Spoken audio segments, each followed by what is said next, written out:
विद्यार्थी मित्रांनो, आपल्याला स्कॉलरशिपला क्लॉक हा सेपरेट एक धडा आहे. त्याच्यामध्ये आपल्याला या घडीमध्ये टाइम म्हणजे वेळ ओळखता आला पाहिजे. त्याच्यासाठी लक्षात ठेवा 15 मिनिटे म्हणजे त्याला आपण इंग्रजीमध्ये क्वार्टर म्हणतो आणि 30 मिनिटे म्हणजे त्याला हाफ, अर्ध्या तासाला हाफ म्हणावं लागतं. आणि ज्यावेळी हा मिनिट काटा जो आहे तो 12 आणि 6 यांच्यामध्ये असतो त्यावेळेस आपल्याला एक शब्द वापरावा लागतो, पास्ट. लक्षात ठेवायचं 12 आणि 6च्या मध्ये जर मिनिट काटा असेल तर आपण शब्द वापरणार आहोत पास्ट. आणि जर मिनिट काटा 6 आणि 12 यांच्यामध्ये असेल तर आपण शब्द वापरणार आहोत टू. म्हणजे अगोदर टाइम सांगताना इंग्रजीमध्ये मिनिटे आधी सांगायची. 15 मिनिटे झालेले असेल तर क्वार्टर म्हणायचं आणि 30 मिनिटे झालेले असतील तर हाफ म्हणायचं.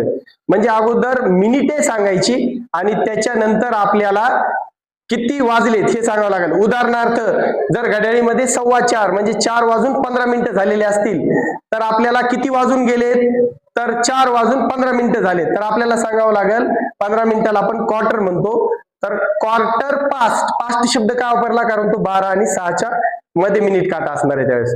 मग यावेळेस आपल्याला म्हणावं लागेल क्वार्टर पास्ट 4 o'clock आहे. त्याच्यामध्ये 10:25 झालेले आहेत. म्हणजे आता मिनिट काटा जो आहे तो 12 आणि 6 यांच्यामध्ये आहे. म्हणजे आपल्याला कोणता शब्द वापरावा लागणार आहे, पास्ट हा शब्द वापरावा लागणार आहे. आणि 10 वाजून गेलेत मग म्हणायचं अगोदर मिनिटं सांगायचे किती मिनिटं झालेली आहेत, 25 मिनिटं झालेली आहेत. म्हणजे 25 minutes past 10 o'clock किंवा नुसतं 10 म्हणलं तरी चालतंय. आता इथं वाजलेले आहेत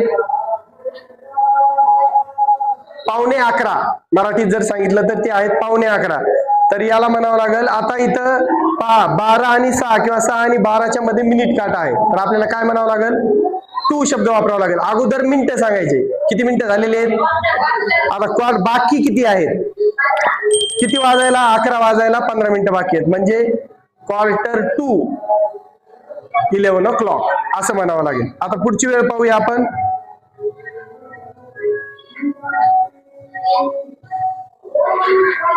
कोण सांगते वेळ,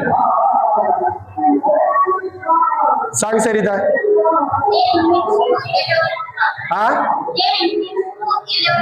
राईट, बरोबर आहे. 10 minutes to 11 o'clock. म्हणजे लक्षात ठेवायचं 6 आणि 12च्या मध्ये मिनिट काटा असेल तर किती मिनिटं बाकी आहेत टू शब्द वापरून सांगायचं. आणि 12 आणि 6च्या मध्ये जर मिनिट काटा असेल तर किती मिनिटं झालेत हे मिनिट आधी सांगून सांगायचं. ओके.